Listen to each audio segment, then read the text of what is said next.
To introduce Jesse Weiser to this conversation. He's joining us from Hiwassee Products, and Hiwassee is a partner and collaborator with Heart and Soil Magazine, the Soil Summit, and some other events that we have coming up this year. They specialize. They actually have a farm themselves where they're farming. We're farming with chemicals, and they were noticing they wanted to do things differently, and so they started to. I'll let Jesse maybe tell the story a little bit better than I am, but basically they have come up with some of the products that they have because they wanted to find a better way to farm organically, regeneratively, and in harmony and collaboration with nature. And one of the things that I personally, I do worm composting. I have a really big worm composter, but it's I can't say I'm the best worm composter in the world. My worms, I feed them and they live, and they produce um, a good amount of worm castings. They could produce a lot more if I was feeding them like a lot more. Um, I just have been using it for our farm here. But what I loved about Jesse's and Hiwassee Products worm composting setup was just how simple and it is, because I have mine's big, and I think that theirs is like the perfect entry size, and is a perfect size for like a smaller farm, you're not overwhelmed with a big like 8 foot 8 foot system, which is what mine is. Mine's like 8 foot by like 4 feet or something. It's massive. Um, so I'm excited about that, and I am so curious to hear about Jesse's experience with worm castings and vermicomposting and everything that it does for the soil. And it's really said to be the black gold of farming and gardening and for the soil. And it's rich in microbial life, and it's rich in opportunity for us to learn not just what it does for our soil, but the impact it has for all of life that we share this earth with. And Robert Blakemore, who we've interviewed and featured a few times, is a worm I'll say worm geek, worm nerd. He's devoted his entire life to worms. He will say that the earthworm is one of the most profound and important species on the earth today, if not the most important species. He really believes that they are the lifeline to biology in our soil, to healthy plants, to clean water. They're connected to so many things. So with that, Jesse, thank you so much for joining us to share your insights and experience with vermicomposting and how it's transformed your soil and your land and what you're doing with it. Yeah, thanks, Natalie, and good afternoon, everybody. Afternoon for me, at least here. Yeah, Natalie gave a good introduction, maybe excessively flattering. I'm following up with presenting after John Kempf, and definitely do not belong in the same conversation as far as knowledge base and experience as John and Dr. Lane, Will Harris, some of the other presenters on the panel here. But through working on our project here, starting up Hiwassee Products, designing the equipment, getting it out in the field, meeting the farmers that are keen on soil health practices and implementing the science, which is still emerging. And we've gotten to know a lot of the scientists that are pushing it forward as well. We've learned a lot, and are implementing it. Our team here, we're all one church group. We live on a former college campus here in East Tennessee, and that's a whole story in and of itself. But we do grow our own food as much as we can. And me personally, I took a very small orchard that the college had been running, and I'm working on converting it into a permaculture operation.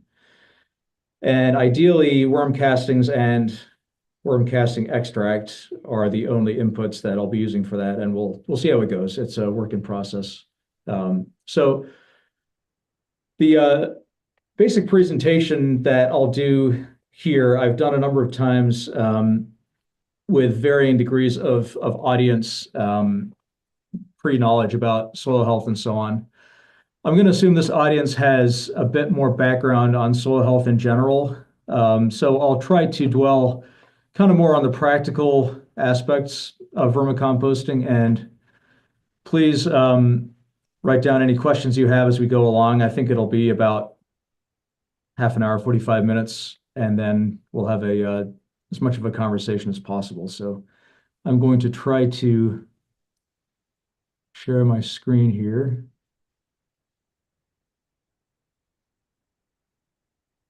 Okay, is that working? It is. The presentation? That's amazing. Magic. And let me put it somewhere where I can see it too. Okay. So we talk to a lot of people who are very familiar with compost, or at least as a soil amendment, kind of a bulk organic soil amendment.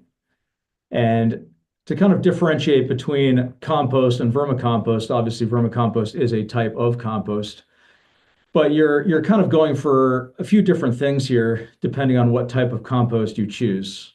So the general definition of compost: decomposed organic material, usually in a managed setting.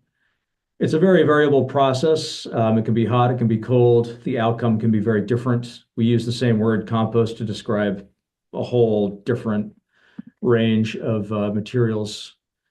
There may or may not be a quality population of microbes in it. And if your general idea is to use it as a bulk carbon material to get down into the soil or on the soil or as a mulch or so on, none of that really matters that much as far as the biology goes. But really, when you're looking for vermicompost, you're really trying to focus on the microbiology in it. So vermicompost, a lot of people talk about worm castings, which are the actual, leavings from the worm's digestive system. Some people like Rhonda Sherman use the term vermicast. I kind of like to just say vermicompost because you have your composting system, the worms are going through it, you pull the stuff out. Mine has, eggshells and bits of stuff that's not decomposed. It's not pure worm castings, but that's what I'm using. So if you're doing it yourself and just using what comes out the other end, there can be some other, non-broken down stuff mixed in. It's a very controlled, focused process. And the uses we'll talk about at the end of the presentation, but it's usually smaller targeted applications rather than big bulk applications. So talking about the microbiology content in compost versus vermicompost, and I'll talk a bit more about the microbes themselves in a moment. Sorry? Jesse, I don't mean to interrupt you. Are you going through your slides right now? I am. Can you not see them? No, we're still on the first page. Oh. So I thought you might be going through things based on I'm sorry. what you're saying. Yeah, there we go. Thank you. Okay, so I just read off this slide. Basically the difference between compost and vermicompost. And thanks for pointing that out to me. Okay, there we go.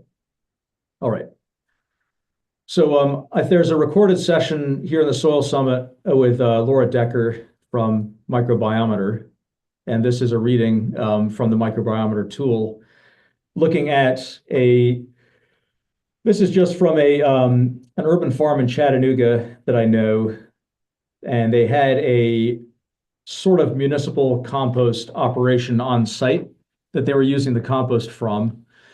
So the first sample on the left there is the microbial content of that compost, and it clocks in around what I'm used to seeing from that type of compost. The first figure is the microbial biomass. I'm not going to try to explain exactly what it means, but you can see around 200 micrograms, and then the fungal to bacterial ratio 0.4 to 1. That's not bad as far as compost go. That's really not a bad compost, and it's had a lot of aged wood chips and stuff in it. So for a mulching compost, that would have been a perfectly fine product. But they wanted to get more microbes into primarily their potting mix. So they purchased commercial worm castings, and that's the central slide there. And you can already see the difference, pretty significant difference in the microbial biomass is about 5 times higher. The fungal to bacterial is way higher.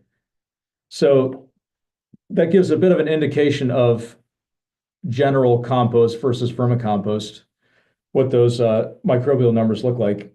And then just for fun, I sampled my vermicompost as well, and was pleased to see that the numbers come in pretty similar to the commercial vermicompost as well. Again, quite a bit higher than sort of a standard compost product.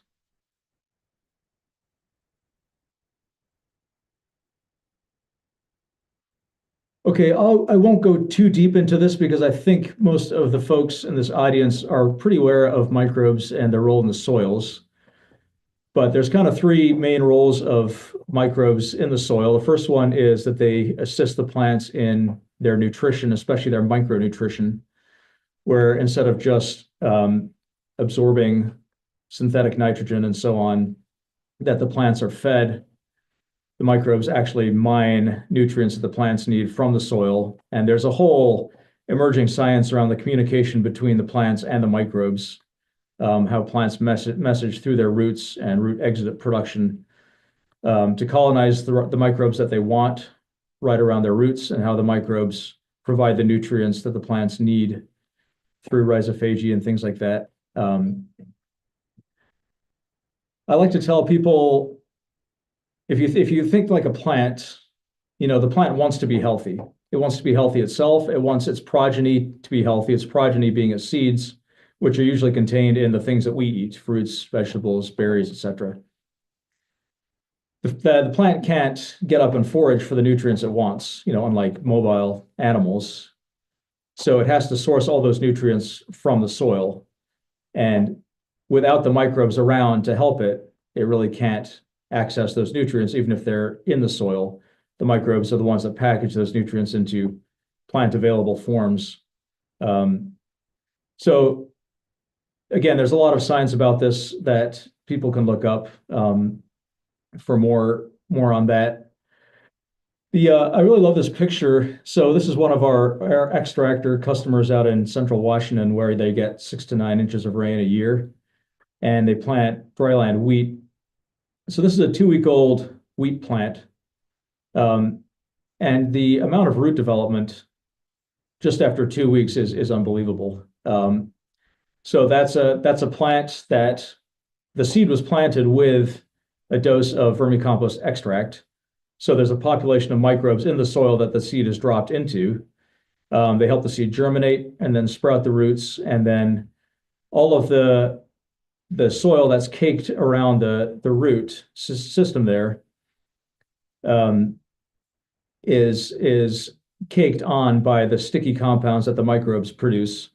They're building their own habitat around the roots of the plant there so that they can thrive and feed off the exudates that the plant is producing and then track nutrients to the plant. So it's pretty cool to see that level of development just in a very short period of time when you have a population of microbes in the soil around your plants. So a good friend of ours out in Fort Collins, Colorado, Dr. Zach Jones, he did a partially grant-funded, partially crowd-sourced project a number of years ago where he collected about 20 different vermicompost samples from different vermicompost producers around the country, and basically wanted to see, if I take all these different samples, what are the bacteria that are represented the highest throughout all the samples. So he did a DNA sequencing process to determine what bacteria were present in each of the casting samples, and then all of them in aggregate, and then track down what those different bacteria are doing.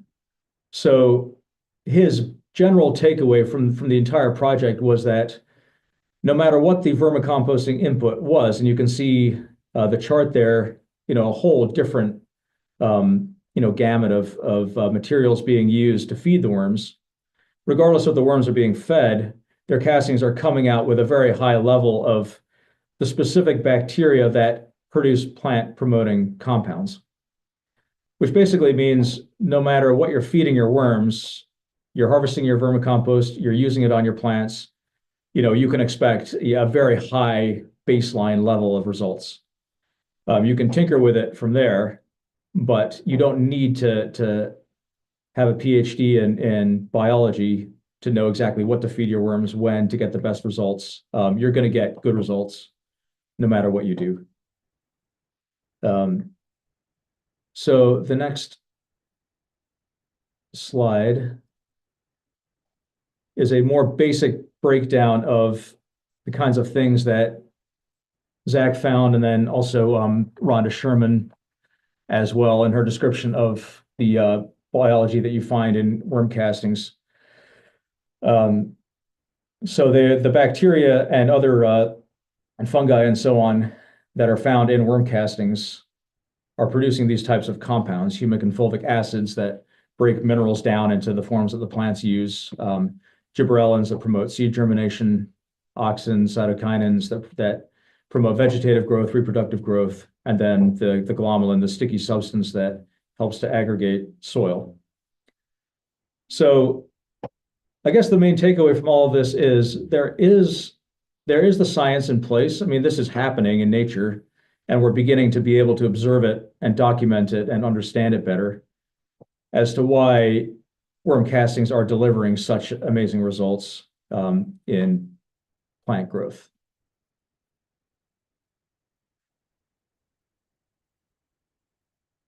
Okay, so the first role of microbes was plant nutrition. The second one is the soil aggregation.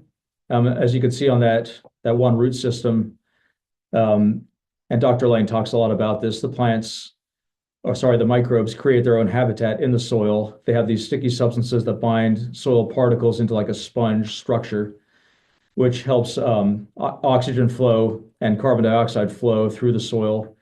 It helps water infiltrate into the soil when you have a large scale rain event so that it doesn't, run off or evaporate.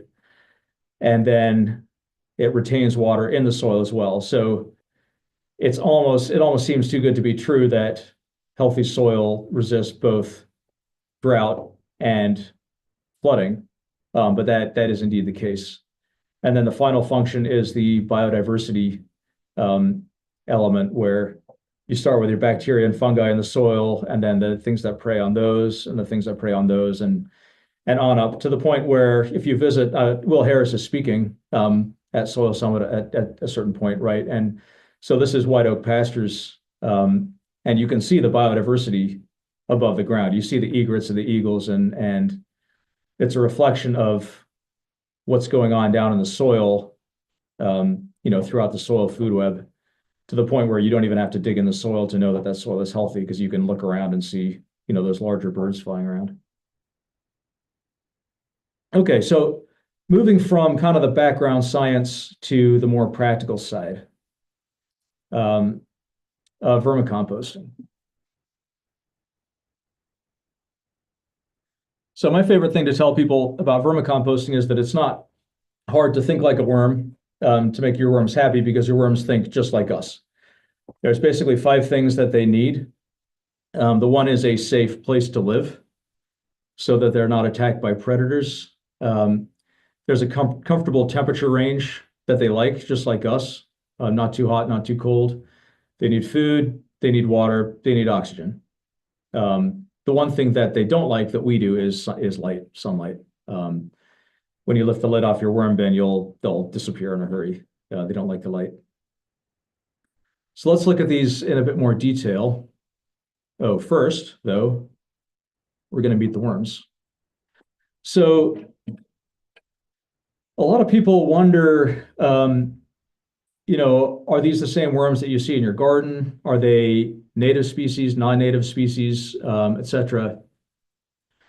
Basically, the worms that you have in a vermicomposting operation are litter feeders. They're worms that like to be at the surface. They're the worms that if you go to the woods and scrape off some decaying leaf litter and you find some worms in that, those are the type of worms that you want in your vermicomposting system because they're very good at breaking down kind of rough organic material very quickly. The scientific term is epigeic as opposed to the other kinds of worms that are deep burrowers and so on. Kind of the go-to worm species for probably the majority of vermicomposters are the red wigglers, the Eisenia fetida. Those are available from most worm suppliers. They are incredible at multiplying and expanding their population. So you can start with just a few worms and then go from there. Rhonda Sherman recommends about a pound of worms or 1,000 worms per square foot of the surface of your vermicomposting operation. You could probably start with less than that and allow the worms to expand out in that operation if you're not too worried about if you'd rather save up front and get your castings a little later. So red wigglers, they are prolific eaters. They consume about 25% of their body weight every day. So that's what I have. I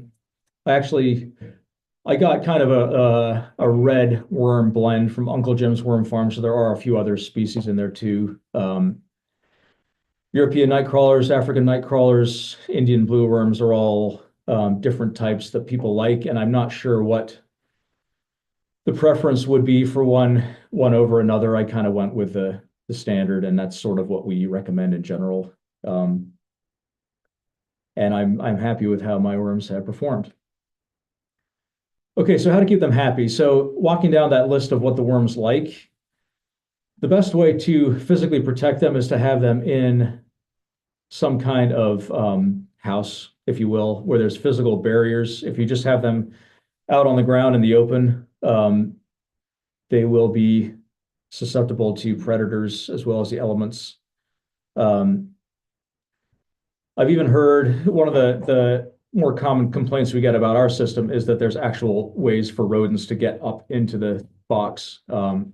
So something to think about in designing a vermicomposting system is you want to keep out anything that will disturb the worms.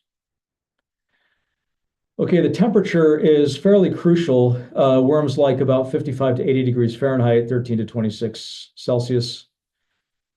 The material in your bin, the temperature will be more stable than the ambient outdoor or environmental temperature. In other words, if the air outside gets hot, the material will stay cooler, vice versa, it'll stay warmer if the weather outside gets cold. But it is something you want to monitor and make sure you're not exceeding those ranges. A lot of people want to put their worm system somewhere either outdoors or at least a place where the outdoor temperatures affect the worm temperature. So it's worth thinking, how cold is it going to get in winter? How hot is it going to get in summer? Colder temps in the worm bin, the worms will tolerate colder temperatures if you imagine what they do in the soil, in colder temperatures. But they'll just stop doing anything. They'll kind of go into torpor. So if you want them to keep their activity, keep digesting material, then you need to make it warm enough. And hotter temperatures are fatal. Worms will literally boil in hotter temperatures. So that's not a mistake you want to make. So just think through your realities where you are in the world as far as the temperatures that you have. If you have locations that are temperature controlled or more protected, if you have them like in a greenhouse or something, maybe it's worth insulating them in the winter. I can't give a lot of tips, off the cuff, but it's worth thinking through.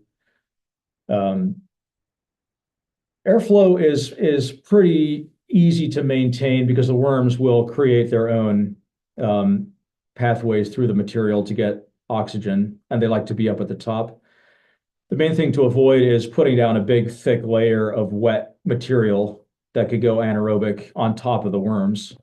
Um, if you're feeding, smaller layers of material that isn't super soggy, they should be fine in maintaining their own airflow.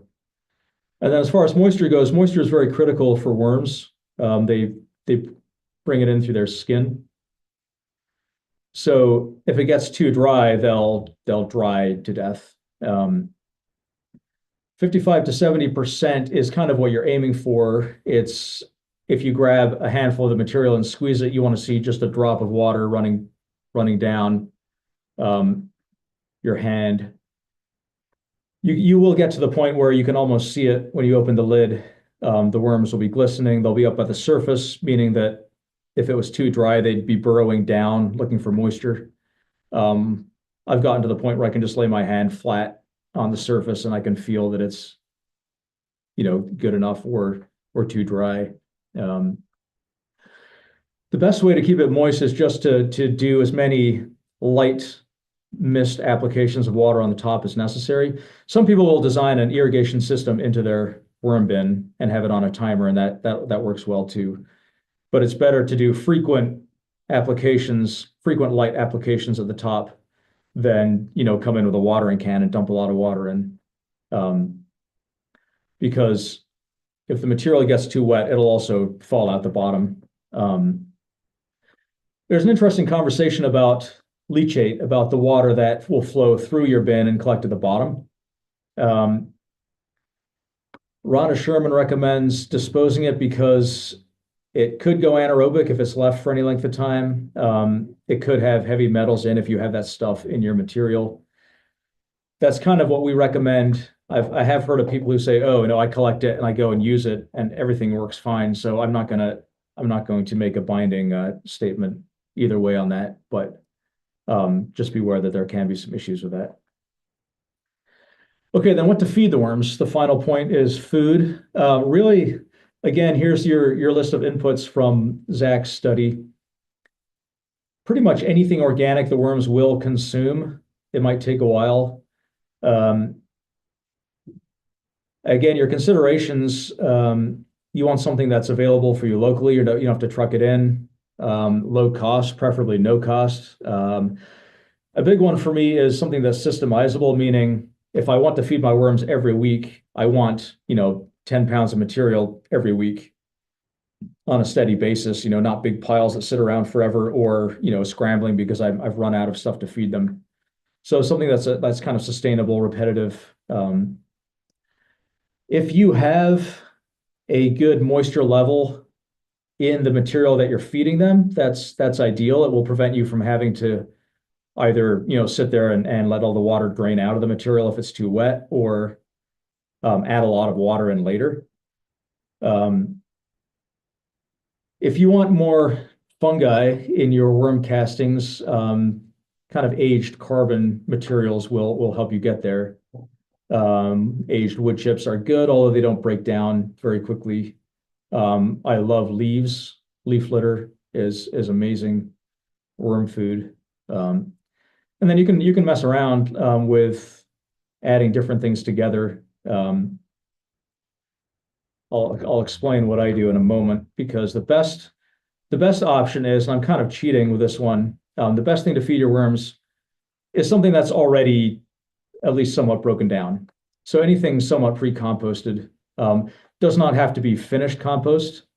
In fact, a lot of the times that people feed, very fine finished compost to the worms, if you have a system like ours, it'll often just drop through the system because it's not coarse enough. But there's a lot of benefits to composting first. There's a lot of things that go on when materials breaking down. High temps are a big one. High temps are good if you want to get rid of pathogens and weed seeds and things like that. But as I said before, you can't have your worms in an environment that's that hot. It'll reduce the volume. It'll make everything more homogeneous, more easy for the worms to go through and process. Moisture retention in in partially broken down stuff is a lot better than stuff that isn't broken down. And just practically, if you want to get a high volume of castings, the more broken down the material is that the worms are eating, the faster they'll go through it, the higher volume of castings you're going to get. So if you're putting a lot of non-broken down food scraps and leaves and things, it's going to take the worms a while to get through, and your volume of castings will be less than that. So again, thinking back to the difference between compost and vermicompost, if you have a composting method, like an aerated static pile or a thermophilic system or something like that, where you can move a lot of material quickly through a composting system, if it gets really hot, you won't have that great microbial content, but then you feed that to the worms, they re-inoculate it, and you've got your good quality vermicompost at the end. So what I do is super basic. Just at my house, I have one of those dual chamber home compost tumblers. I have food scraps. I have leaves that I collect in fall and just store wet, but drainable so that it doesn't go anaerobic. And then pet bedding, we have guinea pigs. They crap in sawdust. So I tumble that together for 6 weeks and feed it to the worms. And usually in the summer, it's broken down pretty good. I can feed my worms around 10 pounds a week with what I can generate just out of my household. So you can move a lot higher volume than what I do through a system. But if you're just dealing with stuff that you're generating in your own household, you can get a pretty good volume of castings just from that. Okay, so let's talk about the different types of vermicomposting systems. There's 3 main ones that most people use, some variation of one or the other. The simplest is just a static container system. You've got a container. It can be a simple DIY thing like this with a tote. There are commercial ones, household size, available all over the place. The basic idea is you have your material, you put it in your worms, and you just sit and wait till the worms go through it all. At the end, you've got your castings. So it's very simple. It's probably the best method if you just want a handful of castings for planting a few plants. The problem is it's not very scalable. You either have a ton of very small bins or else one really big one, which is a magnet for issues like anaerobic conditions and things like that. Very hard to maintain what's going on in a container like that. Volume and timing constraints, it's not something you want to do if you're trying to actually get any amount of castings periodically versus just waiting until it's all ready. And then when you design a system, you need to make sure you have good drainage, or else the whole thing will go anaerobic and the worms will not like that. I do want to give a shout out to something that is basically a static container vermicomposting system, although it is, of course, a whole lot more than that, and that is the Johnson Soup bioreactor. I won't talk too much about it because I think this audience probably is fairly familiar, and you can hear about it from Dr. David Johnson rather than me. This was one I made, and I had pretty good luck with. But it's this sort of that idea. You've got your materials, you've got your worms, and you've got your built-in airflow and drainage, and you just wait. We water it very frequently, more than you think. And then at a certain point, you'll have, that much vermicompost or Johnson Soup compost to give it its full credit. Anybody who's in the permaculture world or kind of market gardening world who hasn't heard of this, please check it out.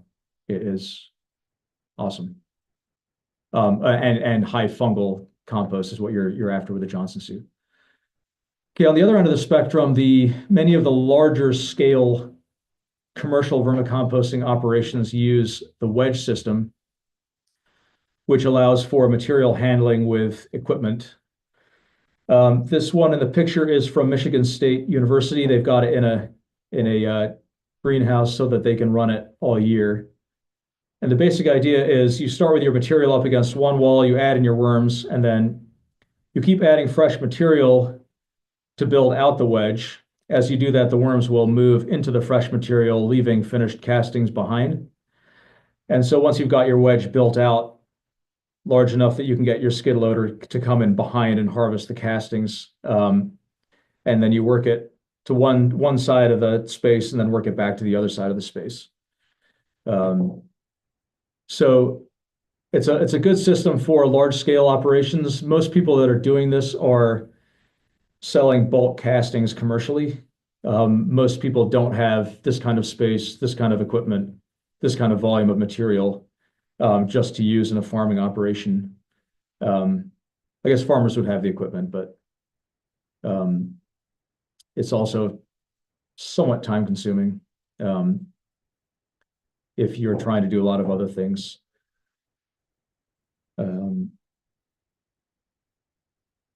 So then the kind of the happy medium between the two types of systems is the continuous flow through system, where you have a container, but it's not a static container. You're going to flow the material through kind of like you do in the wedge system. You're always adding fresh material that the worms will move into, leaving their castings behind. And because you're dealing with surface feeding worms, you're adding the material from the top. So you're adding layer by layer of fresh material, and then harvesting from the bottom. So this is like the system that Natalie was describing. There's a lot of pros, I think, especially for a farm size operation.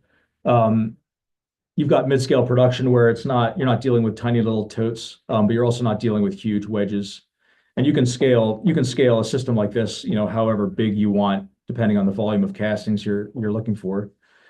You've got constant throughput, so it's kind of like a weekly or every other week. You come in, add the material, harvest the same amount of material, and then the only thing you're doing during the rest of the time is making sure you've got enough water in there, basically. The worms separate themselves. That's one of the things I didn't mention about the container system is you have to get the worms out of the castings when you're done. This way, the worms will keep themselves out of the layer you're harvesting because they're going into the fresh material.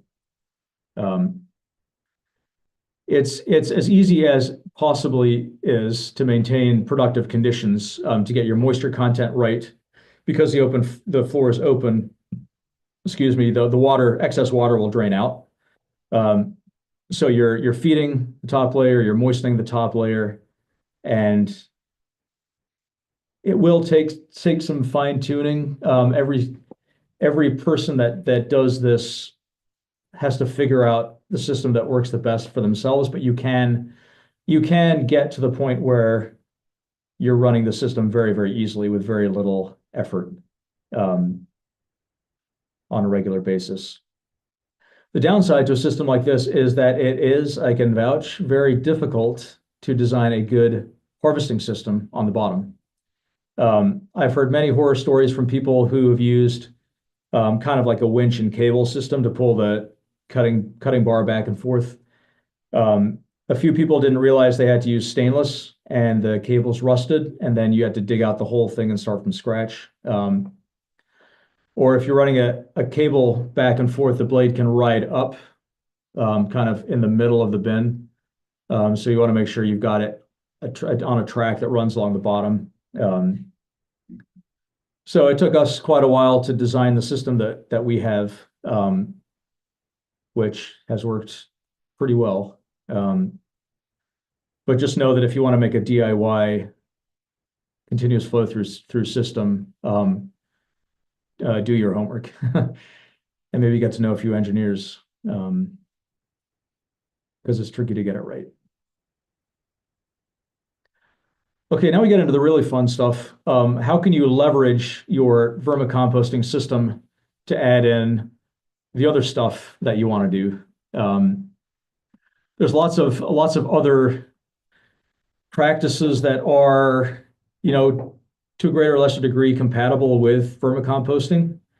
And if you want to kind of build a system where you're doing it all in the same place, I am not recommending any of this stuff, but I've messed around with some of it and it's kind of fun to try to see what you can do. There's a lot of a lot of strains of microbes that you're cultivating with Korean natural farming practices. And once you have those strains, why not inoculate your vermicompost with some of those strains and have it grow out even more from there? Um, Trace nutrients, again, I haven't done too much with this, but it kind of stands to reason. John Kemp was talking about trace boron, selenium, things like that. If you're going to be applying them to the soil, why not add it to your vermicomposting system and have the microbes start chelating those minerals before you put them out in your soil. Um, I can't claim any expertise there, but it kind of conceptually makes sense. And then biochar is a fun one. I make very seat of the pants biochar with the prunings that I do for my apple trees. And then I throw in just a little layer at a time every time I feed. And I try to make sure that it's wet enough. A lot of farmers that we know are a little leery of biochar because, and Lori was speaking to this in the session on biochar that is recorded and people can watch it. If you just put dry, basically charcoal down in the soil, it's going to soak in water from around it, and the microbes are going to move in from the soil into the biochar. In the long term, that's a good thing. In the short term, it's not because they're moving away from the plant roots to do so.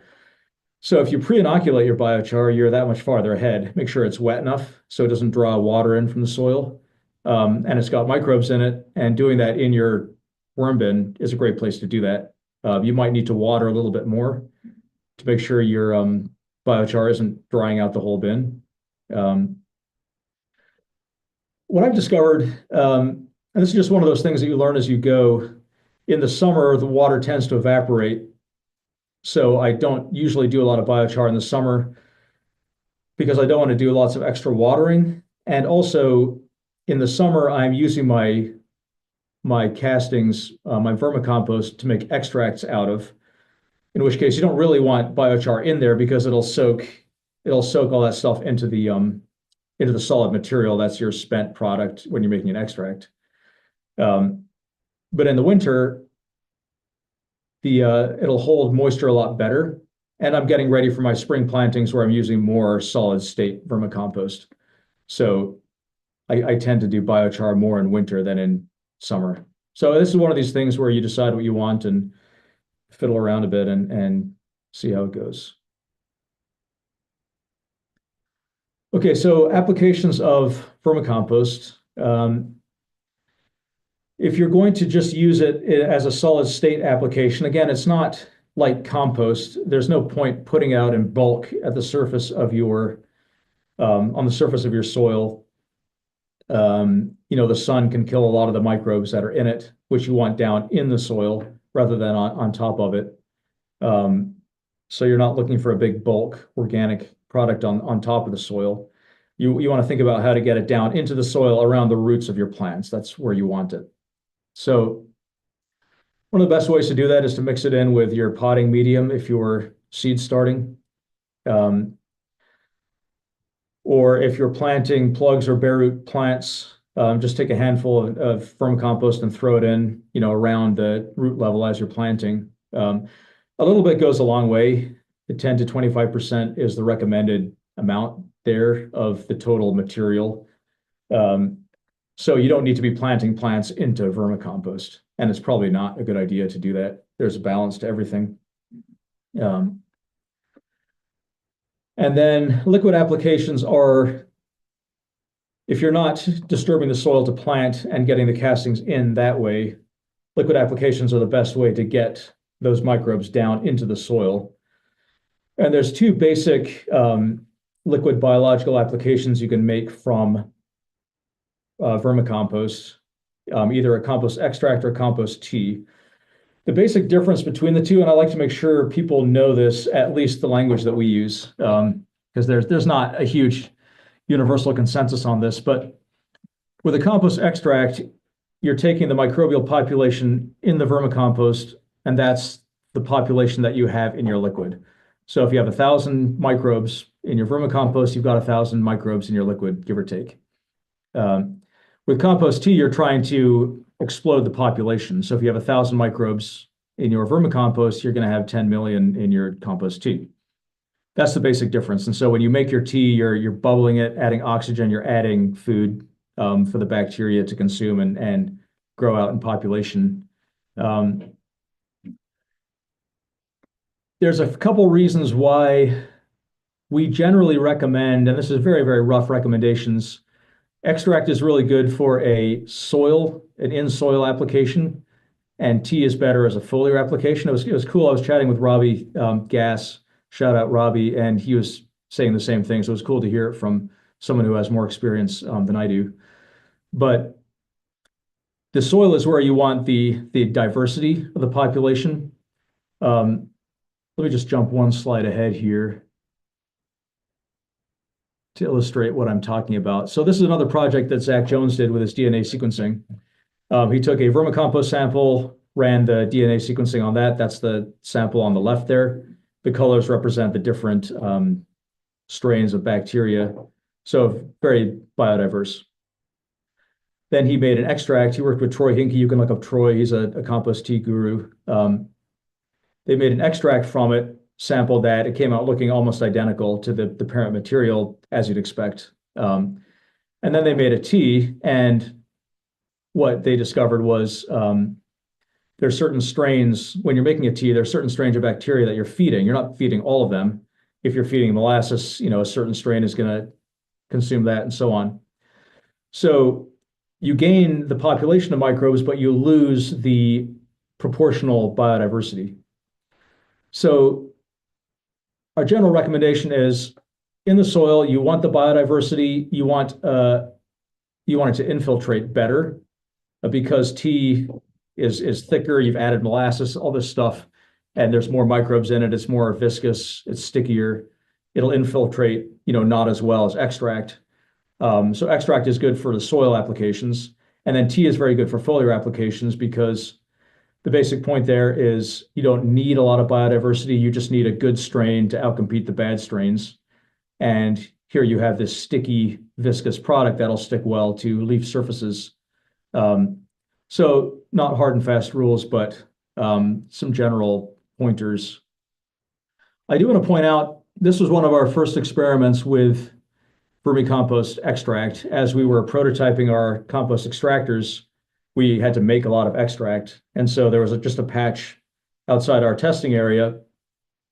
We just dumped it down, soil drench, and then planted broccoli into that. And this is what the broccoli looked like. The watering can is there for size reference. You can see the heads are about the size of a watering can.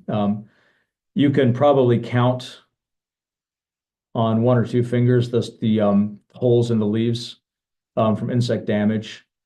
So this wasn't even a super intentional farming application, almost more of an experiment. But this is the results that we got from it.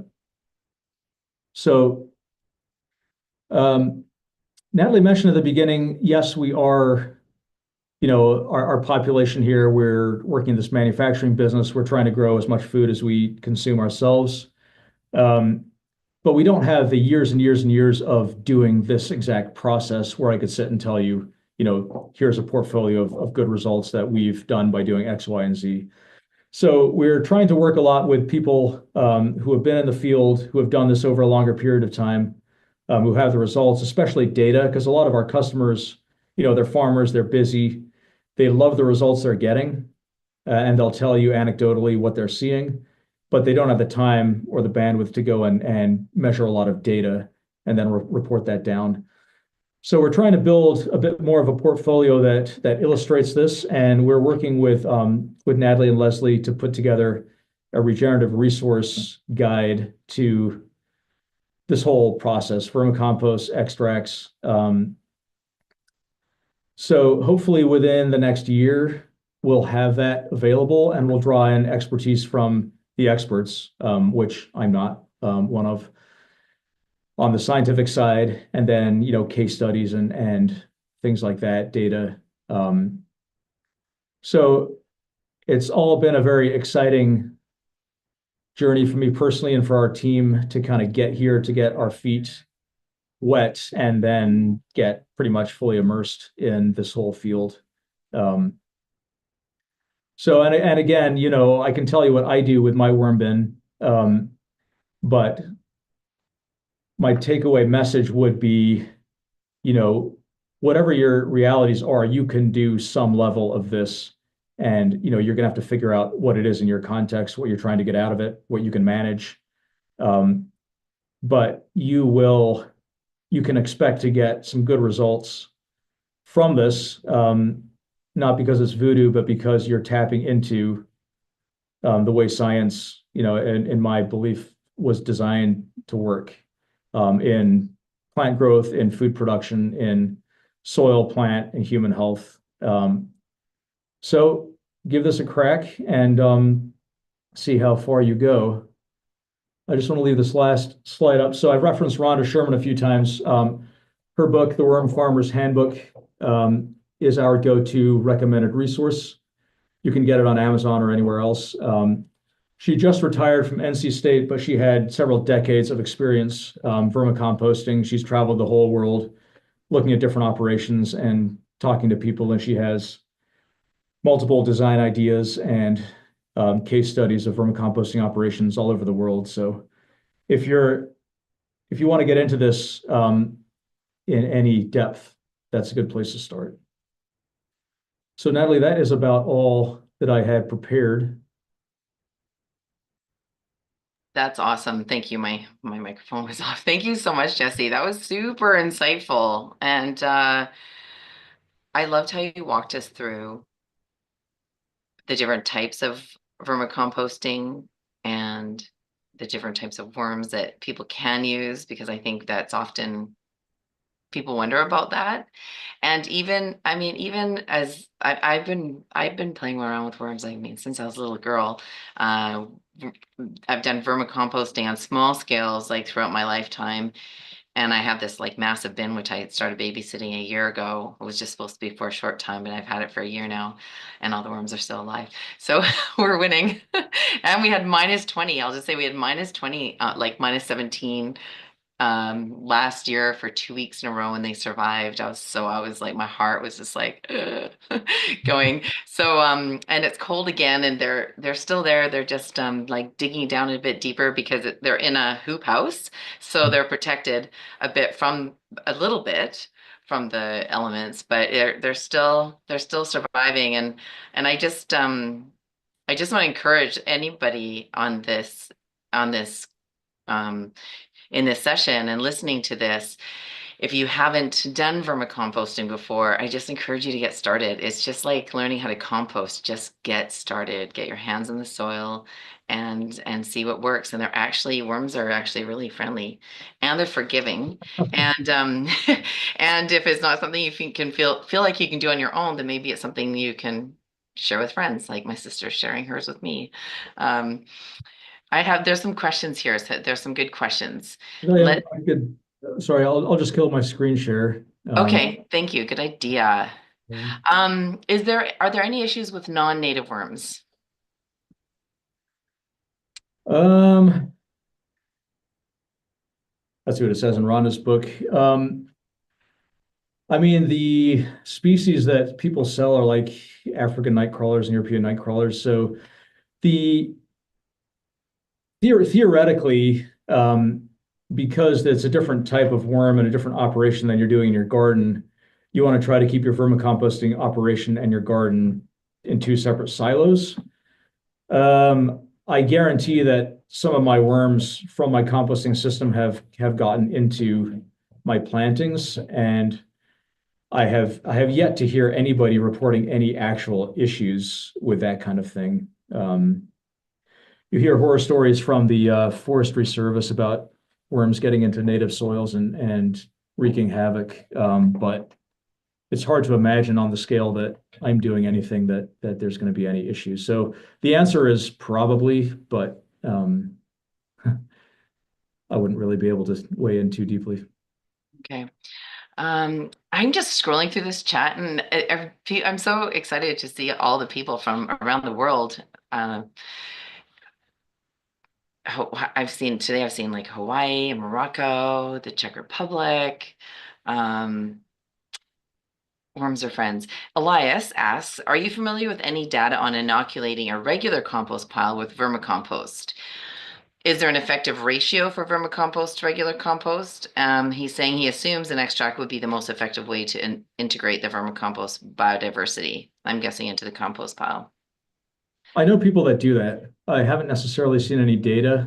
Corey Miller is one. He farms up in Montana.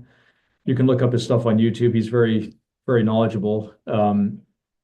So he does a regular composting operation and a Johnson Sioux operation, and he'll take, well, he uses his Johnson Sioux for extract, and then he'll use that to inoculate his regular compost as well. So yeah, it's a good idea. Any compost you're using, why not have it, include the biology into it? Mhm. And then would you say just like a handful or something on a compost pile? Like, or do you have an opinion or an idea about that? I mean, I would think if you had an extract and you gave it a really good drench, Mm, it'll also, because the microbes are decomposers, if you have like I'm just thinking, I have a pile of basically vegetative material that's in a sort of a cold composting operation. mhm, But I've added some Johnson Soup compost to that, and I think it'll break down faster because you're adding decomposing microbes to it. mhm. Okay, cool. Fee says they have a bin with some holes on the bottom. How to harvest the castings without hurting the worms? I can't visualize what that would look like. If you have, I mean, in a CFT system, the worms are going to be at the top level because that's where the food is. If you Mhm, have a static, if you just have a big pile of material and add the worms will go all through the material mhm, uh, to get at it. The systems that I've seen that have an open floor but not a harvesting system will just have a rake or something that they slide underneath back and forth mhm, to just jostle the castings loose that way. mhm, By the way, just because we've gotten quite a bit of feedback from some of our customers, and I think it's worth mentioning, if you have a CFD system, um, the deeper the material gets and the moister it is, if you have that kind of the right level of moisture, 70% or so, it'll compact significantly. Like there will be a lot of weight in that system. So a lot of people that complain about material just falling through the bottom, typically they don't have enough material in there to get that compacting process going. So if you can reach a point where your material is deep enough and moist enough, it tends to hold its weight pretty well, even if it's, fairly fine. Um, and you won't have as many issues with stuff just falling out the bottom. okay. Off, Um, off topic, but and what about putting, is there anything you say not like food scraps wise, not or food not to put in the compost? Because a lot of people say oranges and onions and stuff like that. yeah, Like, what's definitely. your And opinion? I mean, I would defer to Rhonda Sherman. I just do what she says, and that's all in her book. So of course, any kind of meat products and dairy and whatnot, you don't want Tina. to. Sorry, guys. No worries. Dog.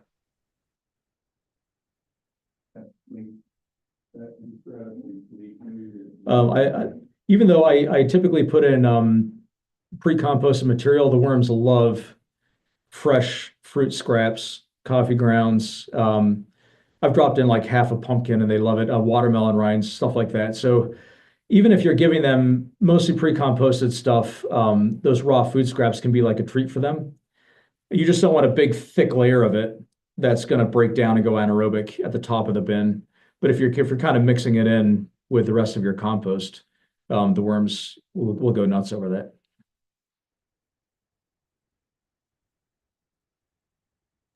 I'm Uh, muted still. I'm yeah. muted still. There you go. Um, with the system that I have set up, I think it's homemade as well, and we just put like wire mesh around it to protect it from the rodents. Is that something that you're thinking of adding to your composting system, or has anyone set that up with theirs that they've got? I have recommended that people try that. Maybe we'll design something that you can add. I don't think it'll be an off the shelf thing because like I have mine in the space you saw in the video. It's a workshop. It's not heated. I mean, yeah, it's not heated, but it is insulated and it's enclosed. So I've never had an issue with the rodents. Mhm. So it could be an optional thing we add eventually. Yeah. Would anyone like to see the wire mesh that we have on our worm composting? Would that be Yeah, why helpful? not? Okay, I'll share my screen. Um, it's going to take me a hot minute. So if Um, anybody is on social media, you have to look at Natalie's reel from that she posted yesterday announcing the conversation today. And she's outside lovingly tending to her worms and she's frozen. Honestly, it's hysterical. Loves her worms and she's out there like you can see icicles on her eyelashes almost. yes, you can. Oh my goodness, I'm having a heck of a time with it. Okay, I'm just going to share my screen. You guys are going to probably see my whole entire screen, but that's okay because I can't figure out how to do this. Having it go. Okay. Um, okay. I have to find Zoom again. Sorry, guys. All right. Okay, I'll share this picture first. So this is the worm compost. So you guys can see this part is the how tall it is. It's about it's quite tall. It's quite deep, maybe few feet deep. And then the wire mesh at the bottom here is it keeps out rodents, and then the wire mesh on the top as well. And I just have like bins that go across, and I'll share one more picture with you. Stop share. And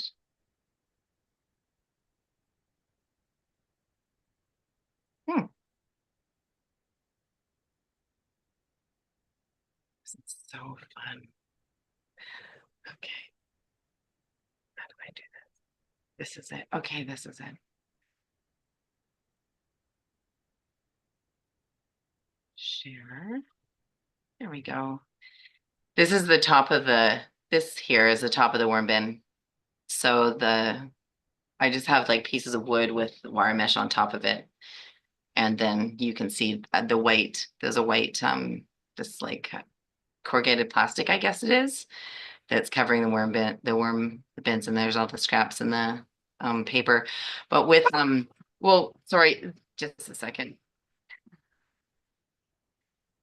With can you guys hear me over? I can't tell how loud she is. I don't hear her, Natalie. Oh, you don't? Okay, good. So with how cold it dropped, what we did last year is we just had um styrofoam plastic. I'm not styrofoam insulation. So I just put a couple of inches on top of the worm bins in the hoop house when it was really cold, and they totally did fine. They're really actually happy. It might be because I talk to them every day, but Robbie has lots of experience with worm composting too. Did you have anything that you wanted to add to that, Robbie? Hi guys, hi Jess, hi everybody. Yeah, I was thinking just now about there was a question I saw where somebody said they start a new worm bin, how do they stop the stuff from falling through? And Jesse was saying you need to get that ideal volume for the pressure. Well, I had to move my worm bin from Langley to Vernon in December. So I emptied out the top layer, then the middle layer, and then the bottom layer and kept them separate because the population changes in the Mhm. depth. The least worms and eggs in the very bottom foot or half a foot. Where all the eggs are being laid is in the sort of a foot down. So if you take all that material away, you're losing all the next generation. And the very top is where the active everything is happening, the partying and the eating and the restaurants and everything. So to move all that and then re-establish it, obviously I had to start with my worm bin, a wooden one with bars at the bottom. I use the rake system because I'm just one guy. And I put a layer of cardboard in the bottom. Because by the time I need to get to harvesting again, the cardboard will have been eaten, but it gives everything time to get solid. So just a layer of cardboard already stops the falling through until the layer is big enough. That was just a trick. Yeah, I've heard, I think we did that too, and we moved this one too. And then also, when we moved it, we took the bottom and just put it back on top a little bit as well. So Yeah, I kept them in the layers because I didn't want the population to change. I wanted them yeah, to try and more or less stay the same. that's really cool. What a Yeah. smart idea. And that idea that Jesse has mentioned it twice, that you don't want to put a thick layer of wet material on top and turn everything anaerobic. I have found on my little system and on that big thing that I was running at Refeed, there we had a 3-layer multi-story big thing. And what I found was, instead of feeding the worms with a layer of food, I put it out in strips so that they can have the opportunity to come to the restaurant and go home, and come to the restaurant and go home. They can choose what they want to do. So I Interesting. allow them some freedom of movement in their city. That's interesting because when I fed mine in that big environment too, I know I purposefully make some areas that are kind of more juicy, what I And would for call this cold juicy for the weather worms, here, right? But I noticed they liked that too yeah, better. yeah. Like yeah, that's neat. It's interesting. Deborah said she just created a vermicompost system, but she thinks the worms got all eaten by mice. Is that likely? And how can she stop that? Get a cat. That's one great suggestion. Any other suggestions? I don't know. We don't have problem with mice in that. We haven't my brother had some systems here before and rats got into them. This one, the bottom mesh that you guys saw was also secured with bungee cords, and throughout the summer they got decomposed. They got worn out, and so they broke, and rodent moved into it. So then I had to deal with getting the rodent out. But thankfully, I think all my rummaging around scared the rodent away. So then when I put the straps back up, there's been no indication that the rodent's there at all for the last few months since I like redid everything. But I don't know if anyone else has any suggestions besides the cat and mesh. No. Yeah, physical barriers are the only thing I would say. Yeah. Yeah. Um, what size of land because you have the compost tea extractor and you have a compost tea maker, or okay, so Extract. I'm going to be more clear on that. Compost extractor and compost tea maker, and then the vermicomposting system. And so what size acreages would each of those systems service? We don't do anything with compost tea. All of our stuff is our extractors, different sizes. Okay. Yeah, it's a good question. We've made 3 different basic sizes of extractor, hoping that we can make it scalable for many different operations. So the smaller one, which is the base version, is hand powered, just with a crank to run the auger. And then if you have 40 psi water pressure, it can be totally off grid. That one could be, a homestead or market farm size, less than an acre up. And our top model, those farmers have 500 to 5,000 acres. They might run it a day or more to make one application of extract at a time. And then our middle model is anything in between. So we are really trying to make it scalable to any size of operation. Mm-hmm. Mm-hmm. Awesome. So even with somebody with a larger acreage, though, they could rotate that around, right? Yeah. Yeah. So what we've discovered is that larger farmers tend to like to source bulk castings rather than making their own, because it is it's a whole thing. Running a vermicomposting system. If you have a 1 bin our size and you have a market farm, and you should only visit it once or twice a week, if you got your system running properly. that's Mhm. manageable. But if you try to scale that up, the man hours that you dedicate to running the system don't Mhm. make sense for a lot of people. Mhm. The compost extractor, can it be used with vermicompost and regular compost? Well, the whole purpose is to get quality biology in your extract. So Mhm. the better biology you have in the compost, the better your extract's going to be. So you can physically use any kind of compost, but the biology is going to be what it is. And vermicompost, the biology is very good, and can be very, very, very good from some of Mhm. the products we've seen. So Mhm. Yeah, and what if I wasn't able to make my own vermicompost? That I could get the extractor if I wanted to bring vermicompost in, and then just use a vermicompost to make the extractions as I need them. yeah. Yeah, and the other thing we offer, so speaking of biology, and if you're going to be sourcing compost or making it, it's a good idea to know what you have.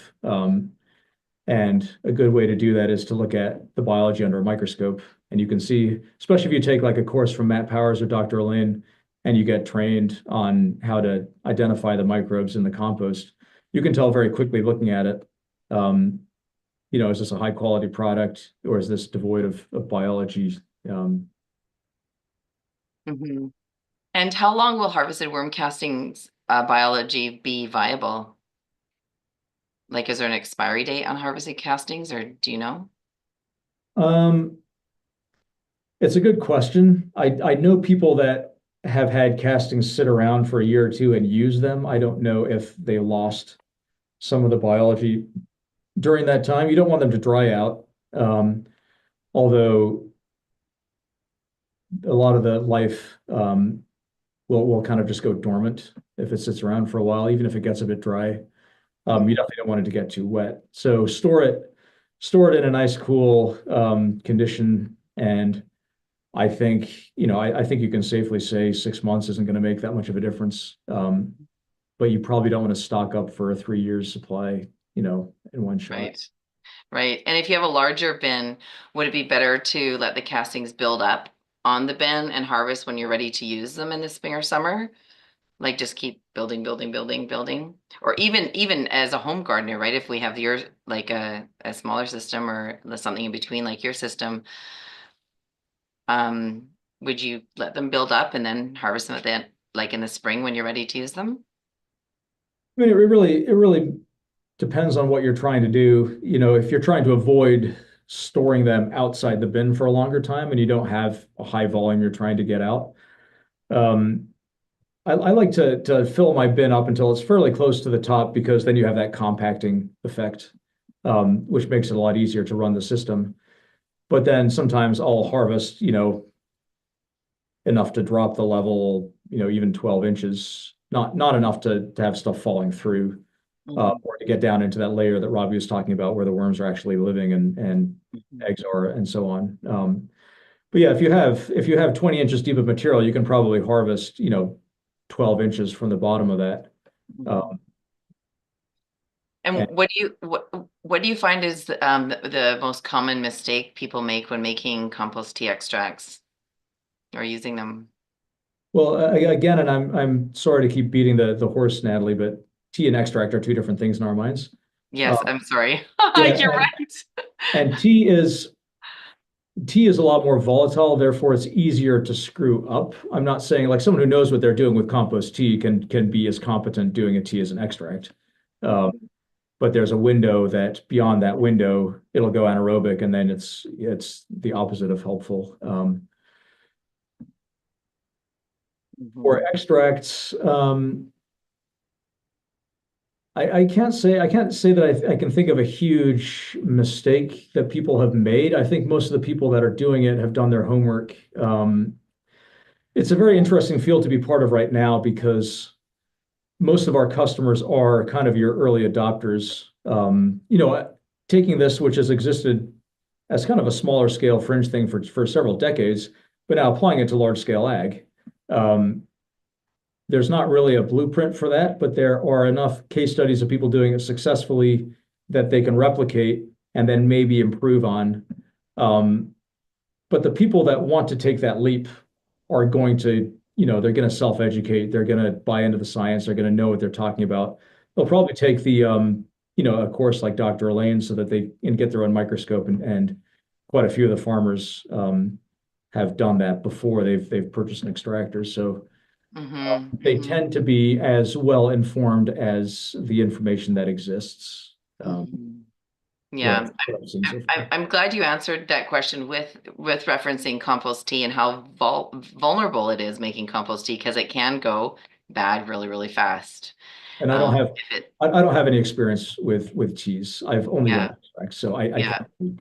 Yeah, and the compost extracts they're being used more and more and more in my experience anyways, and just being in the space. Anybody here who's working with composting, compost extracts, if you agree with that, let me know. I'm seeing compost teas being used less and compost extracts being used more, because you're more likely to have really good biology in a compost extract, whereas a compost tea, they can go, like what Jesse said, anaerobic really quickly if you're not on top of it. And then you don't want to put those bad guys onto the soil, because then it's just never a good situation. Yeah, and I want to be clear also, because obviously we make the extractors, we're pushing extract. There's a place for tea too, and Mhm. the best people out there do both and know when to do one or the other. Yeah. So I think that deserves to be said. I think compost extract is something that's, because it's more scalable and less volatile. It's something that more people can do successfully Mhm. and feel confident doing. And I think that's kind of why you've seen it. You can make an extract on Monday, let it sit in the tank until Thursday when you go and plant it in furrow, in your planting system. It's very easy to work with on a large scale. Mhm. Very cool. Very curious. Well, thank you so much for your insights today, Jesse. We deeply appreciate you and sharing your journey, your story about coming into Hiwassee products and just a small part of it, and teaching us all about vermicomposting. I appreciate you, and we deeply appreciate your sponsorship and collaboration with Heart and Soil and with the Soil Summit, and bringing not just your voice, but all of the voices that are in the summit today are here because Hiwassee Products is a part of it. So thank you.